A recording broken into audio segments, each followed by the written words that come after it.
Hola, buenas tardes. Les doy la bienvenida a este nuevo programa de las Memorias del Puerto, un programa que pretende abordar el pasado de Valparaíso, su rica historia y también el Valparaíso actual. Hoy día vamos a tener una conversación con Nonie Gray, que es una destacada miembro de la comunidad británica aquí en Valparaíso y en Viña, y que además es miembro del Comité de Restauración de la Catedral St. Paul's en el Cerro Concepción, Valparaíso. Nonie, muchas gracias por estar hoy con nosotros. Un agrado. Partamos conversando, Nonie, sobre los primeros recuerdos de Valparaíso y bueno, nos gustaría saber cómo es ese contexto en el cual usted creció. Si bien usted nació en Valparaíso, según me contó recién, pero no vivió mucho tiempo acá. Así todos los vínculos familiares están muy ligados a el desarrollo que tuvo Valparaíso.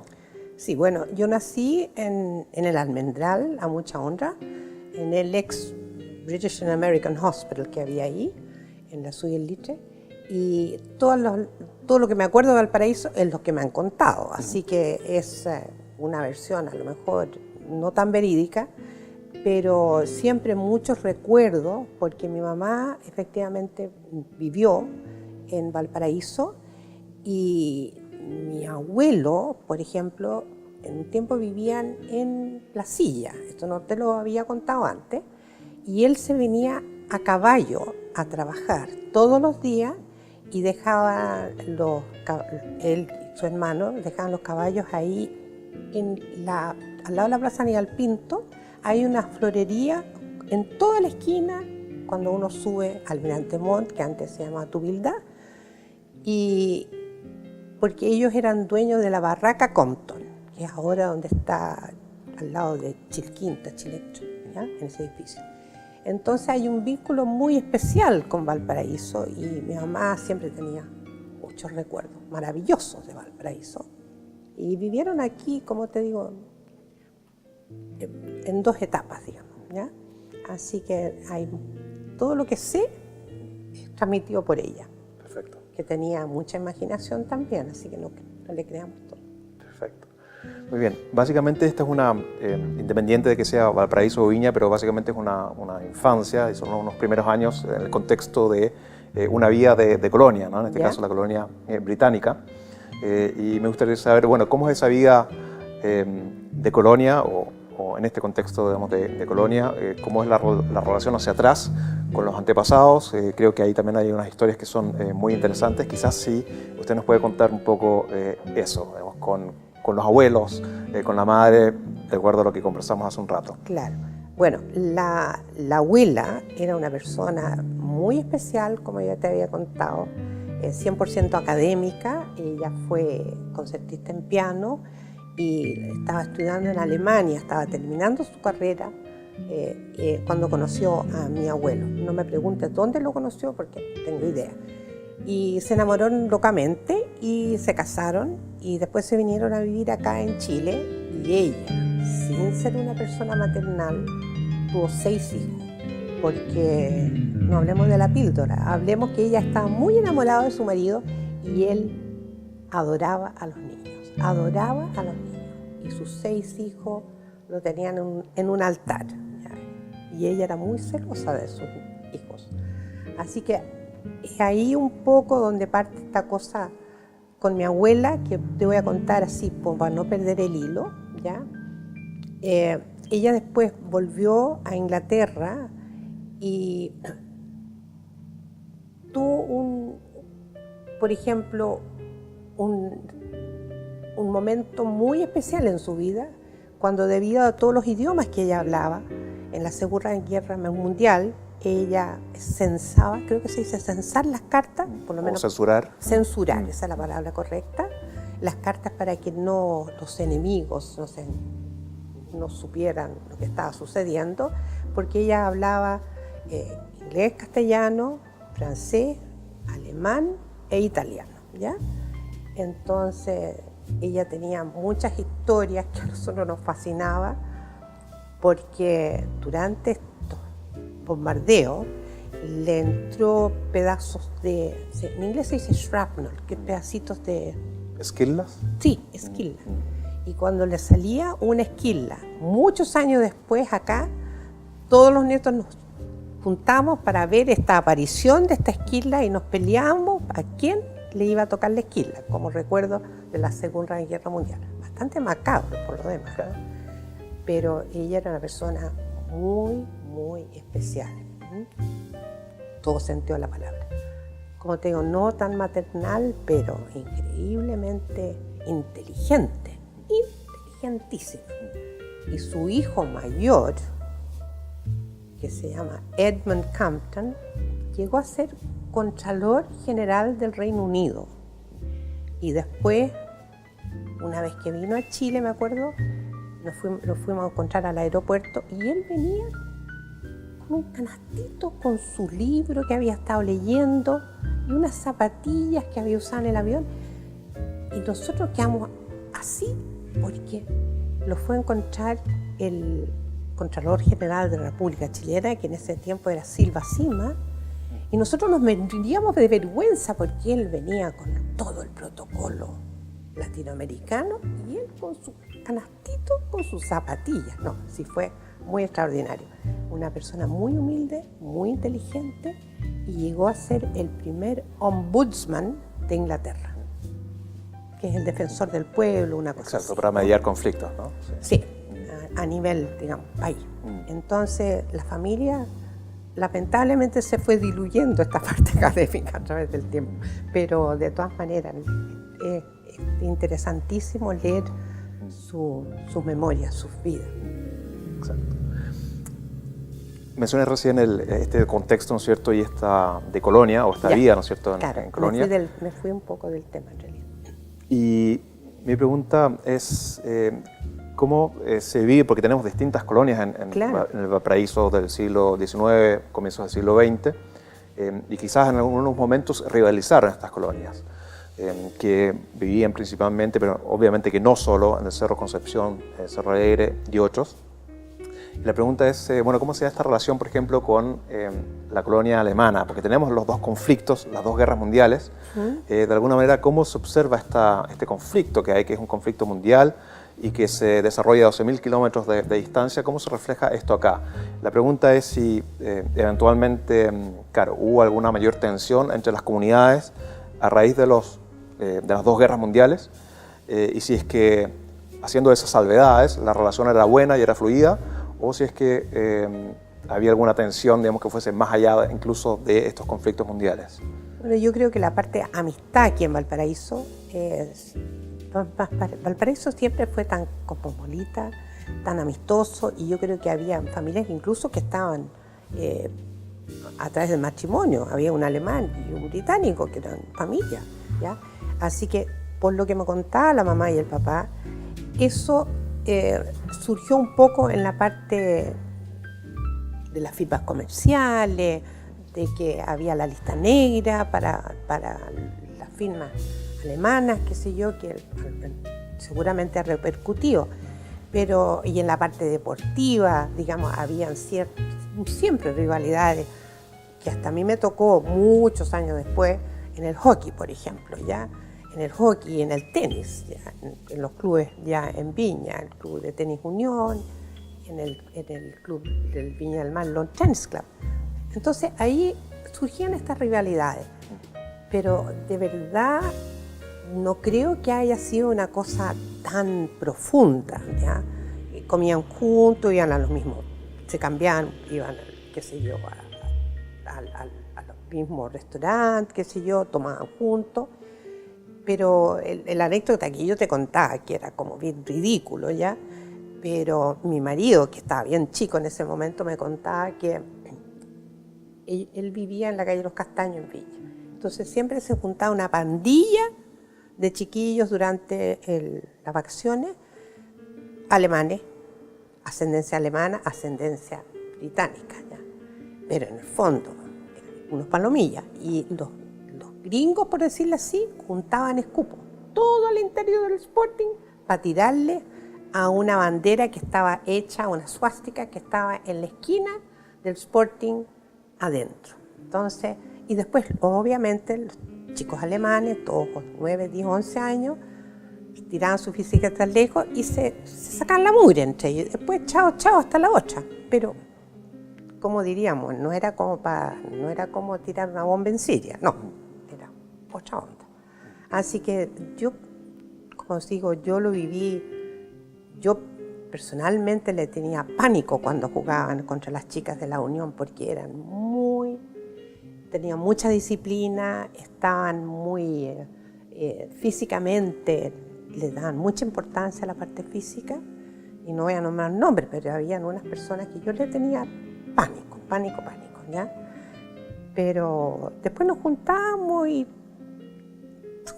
en el cricket o en el Club La Unión y tomábamos bebidas y estábamos felices de la vida, así que no puede haber sido tanto tampoco.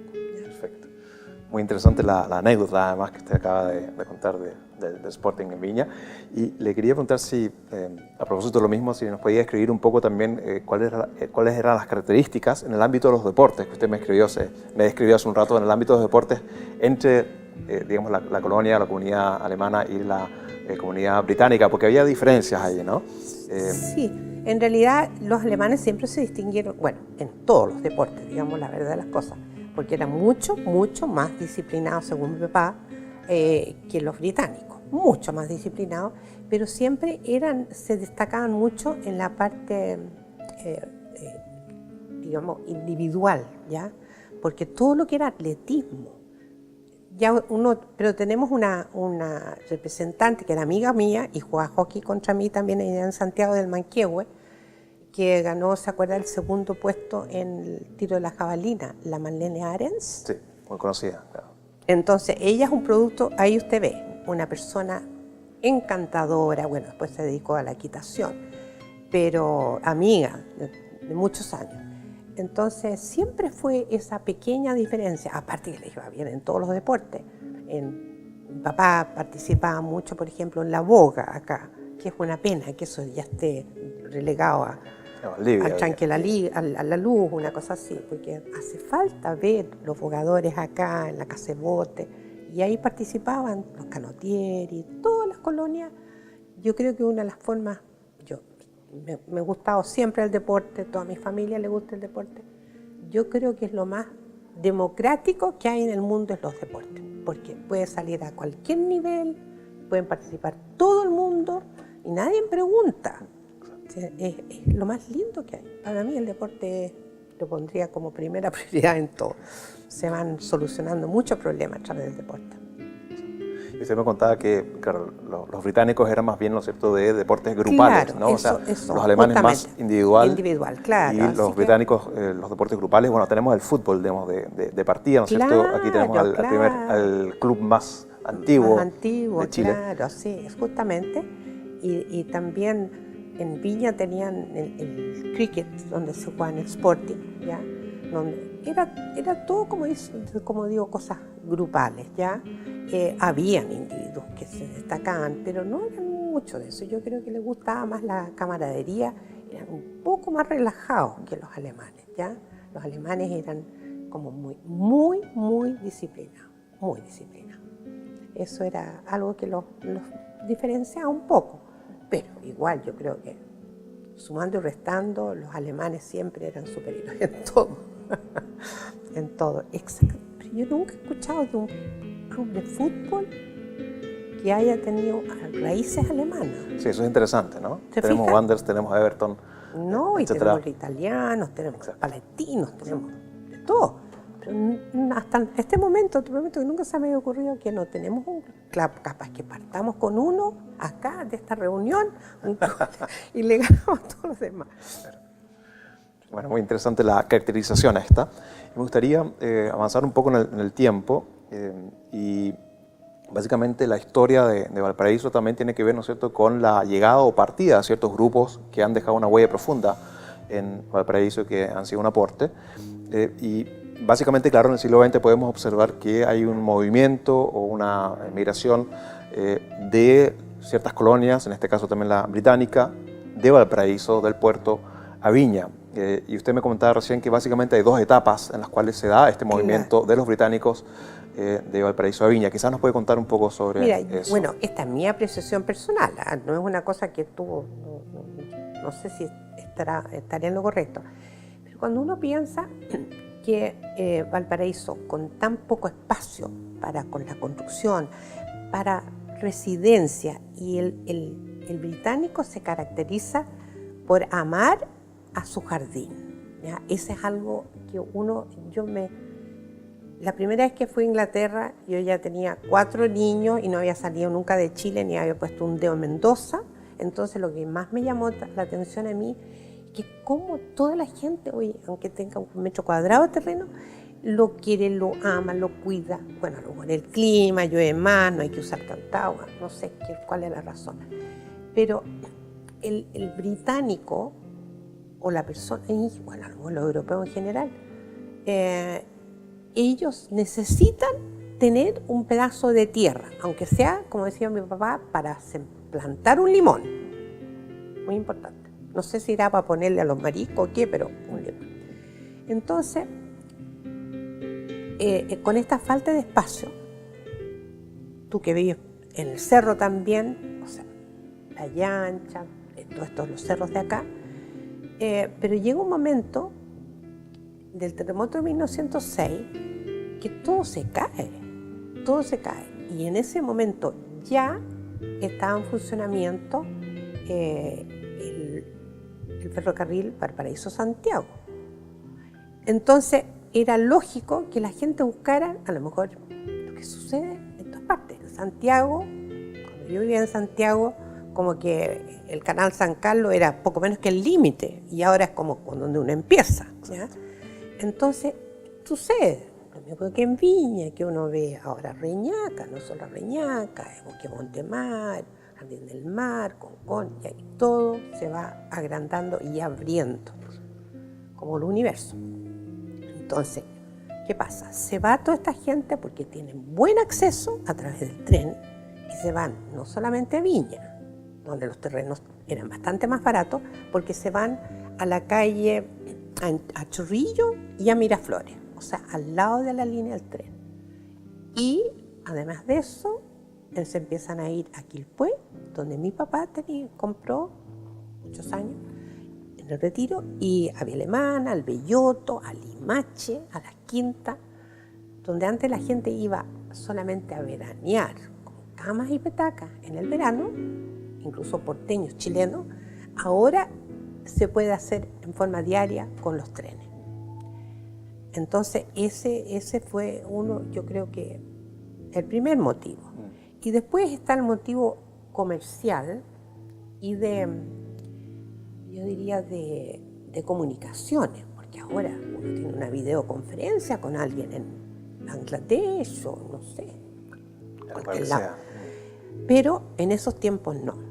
Entonces, las grandes firmas comerciales británicas, que hacían una labor bastante especial, porque todo el tiempo había savia nueva llegando a la comunidad británica, yo creo que la alemana, y de todas partes tiene que haber sucedido lo mismo, pero yo te hablo de lo que yo sé. Entonces, mi marido me decía lo siguiente: las grandes firmas británicas, Duncan Fox, Gibbs y compañía, Wilson Balfour, Balfour Lyon, Grace, que era de Estados Unidos, todas estas firmas traían jóvenes que venían, digamos, a probar suerte, y contratados allá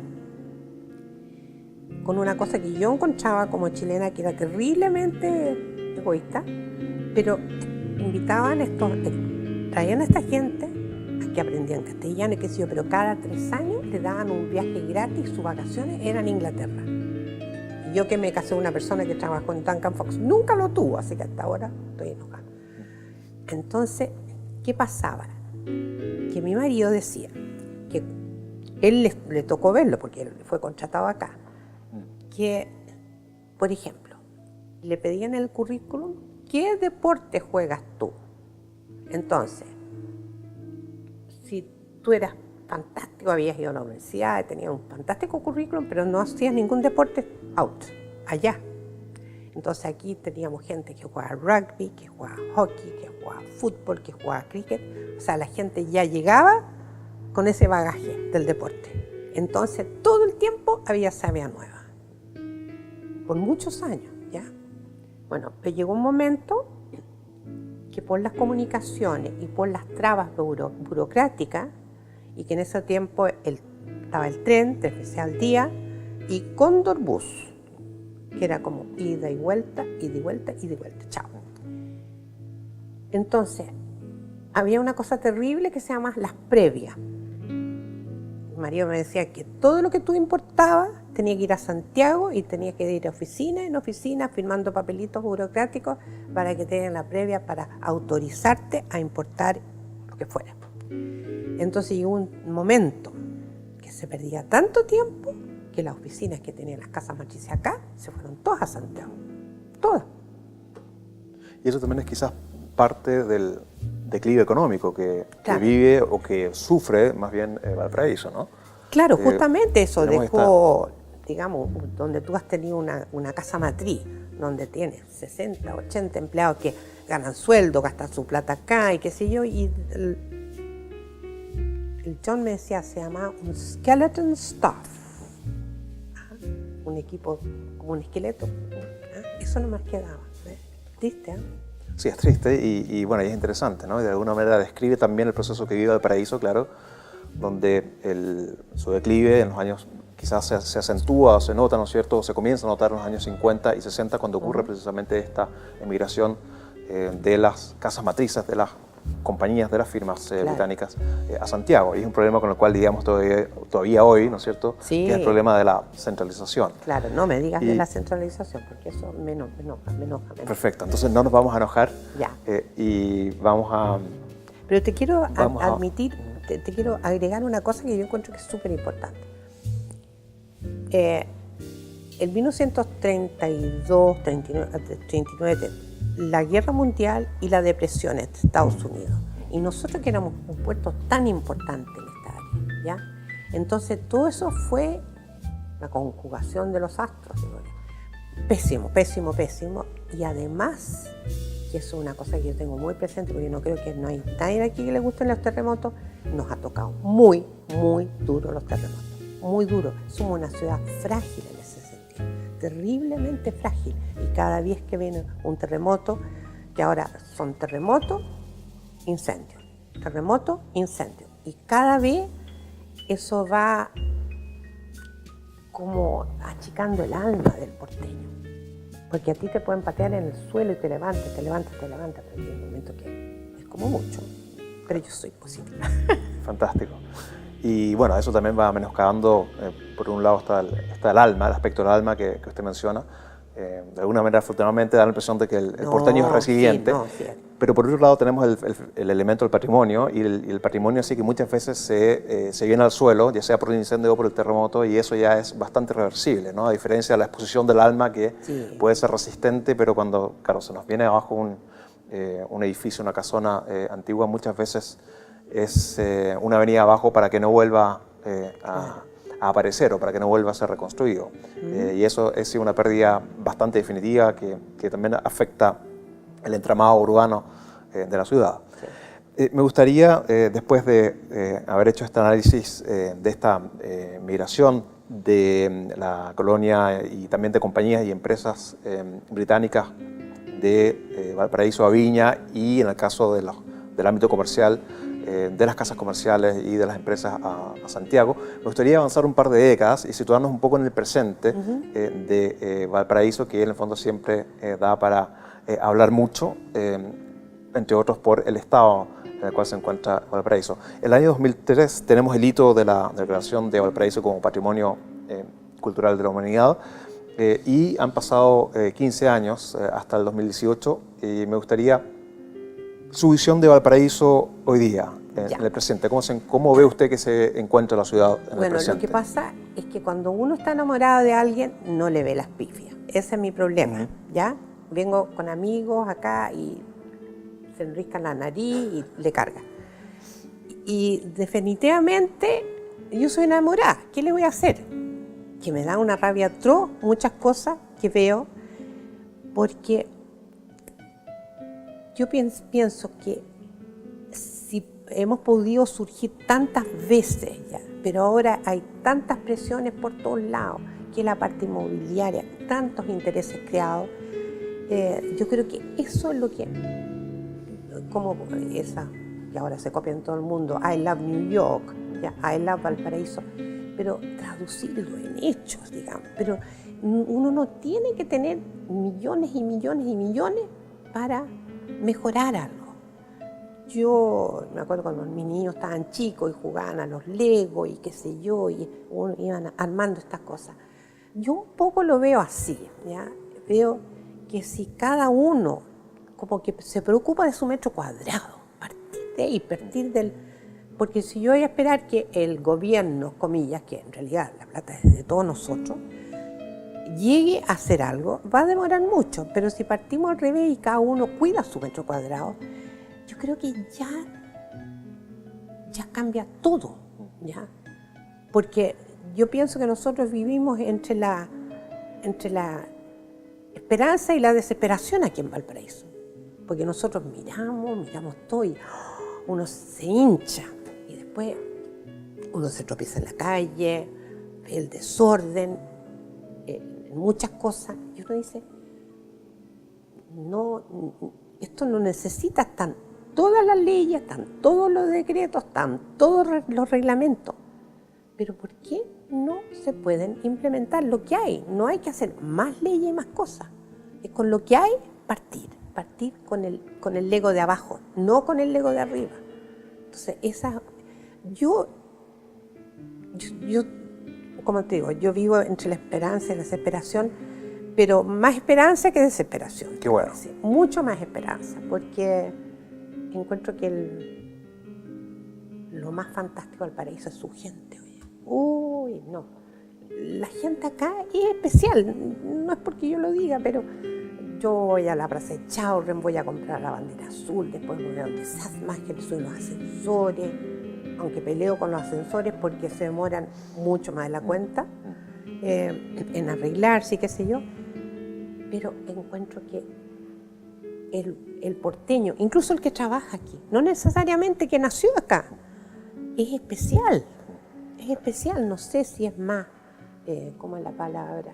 Más tolerante, ¿qué tiene? O resiliente, ¿no? Que es capaz de sobreponerse a la adversidad. Sí, a lo mejor como hemos tenido contacto con tanta gente de afuera, yo me acuerdo cuando vino con mis niños estaban chicos y había un buque aquí, los que eran Muelle Prat, y había un grupo de tripulantes en un barco brasileño tocando una música maravillosa en los tambores, no era una banda, pero era gente alegre. Después, otra vez que vine, había gente en la cubierta y un olor exquisito a curry. Estaban todos haciendo su curry con las distintas especies. Y mis hijos se acuerdan de ese. ¿Dónde más tú vas a ir al muelle y vas a ver todo eso como en un teatro? ¿Ya? Entonces esas cosas yo las encuentro maravillosas. Bueno, fantástico el input positivo que nos está dando usted respecto a esta ciudad que, claro, es tan ambivalente, pero también hay que ver las cosas positivas que la ciudad tiene. Y me gustaría cerrar este programa y esta conversación con la pregunta respecto de la Catedral St. Paul's.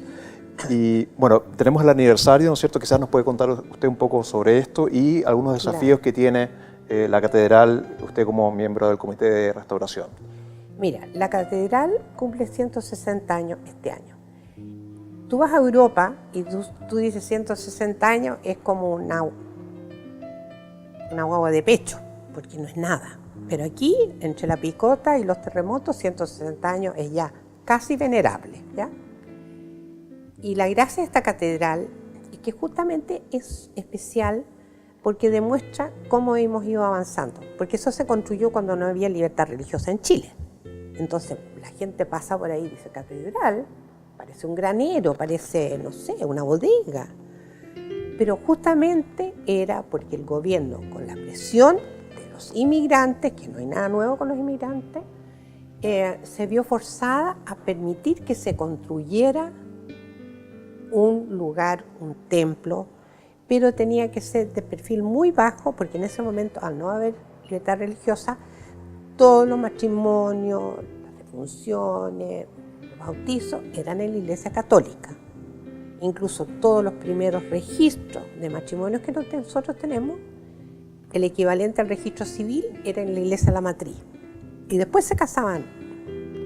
Entonces, esta iglesia tiene una historia muy como interesante porque está entrelazada con la historia de Valparaíso, ¿ya?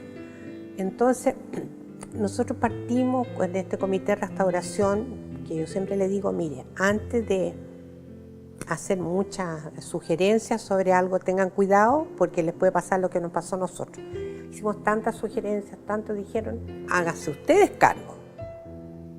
Entonces fue un desafío bastante grande en la parte económica. Yo no estoy haciendo la parte eclesiástica, no tenemos nada que ver.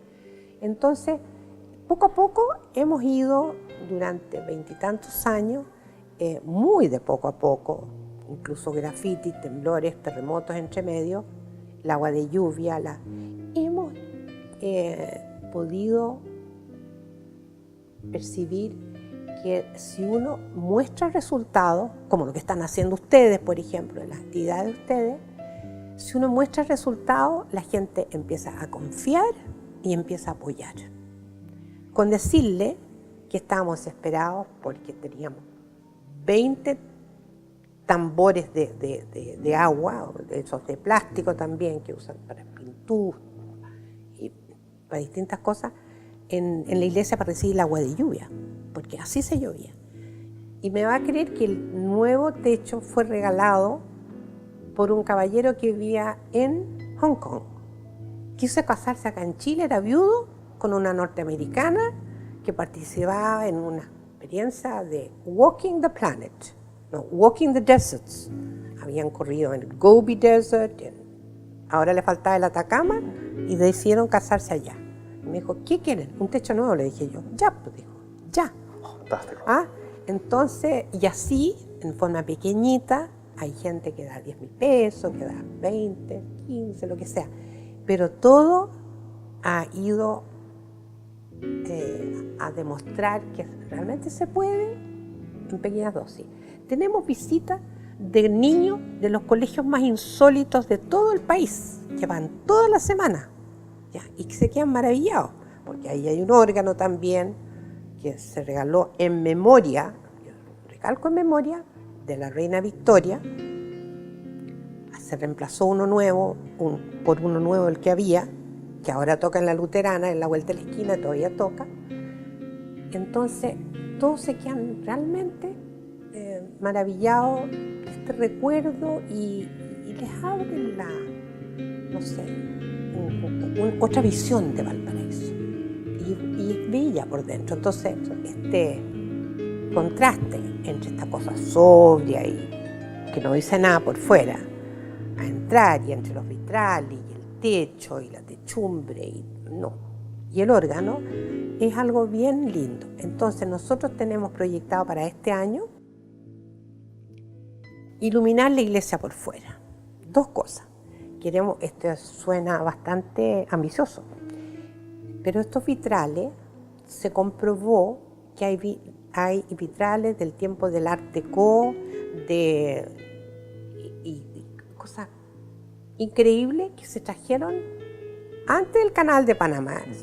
Uno que trae una cosa que se quiebra, imagínense traer todos estos vidrios en los veleros en esos tiempos, ¿ya? Y hay una persona que está a cargo se llama Espacios Transparentes, que ha estado restaurando los vitrales. Entonces, ella está en la Sorbona en este momento, la encargada. Ahora están en Iquique, haciendo un trabajo muy interesante allá. Entonces, hay descubierto cosas que nosotros no teníamos idea, ¿ya? Entonces, estos vitrales pensamos que merecen ser vistos por la gente que pasa por fuera. Entonces, la idea es, en una repisita, como que tienen todos los vitrales, iluminar de adentro hacia afuera, de por ejemplo 6 a 9 de la noche. Entonces, que todos los transeúntes que pasan por ahí tienen esta cosa que es como una galería de arte en la calle. Y entonces a las 9 que se apaguen esas luces y que en forma muy sobria aparezca la iglesia. Y se supone que la embajadora de Gran Bretaña va a venir a inaugurar estas luces. Se supone, porque la parte de ella está confirmada. Así que nosotros tenemos que hacer un gran esfuerzo para poder ya tener las luces para que ella pueda Encender. Encender. Así Perfecto. que ese es el sueño, o lo que me quita el sueño en este momento. Perfecto, fantástico. Es la verdad un gran proyecto y sería un gran aporte también en general a Valparaíso, también al barrio, las personas Yo que diría, circulen por ahí, ¿no? Mira, Tomás, yo diría que es una cosa muy bella, pero yo diría más al barrio, porque tenemos el Instituto de Música de la Universidad Católica, que nos cooperamos mutuamente, ellos usan el salón para algunas clases.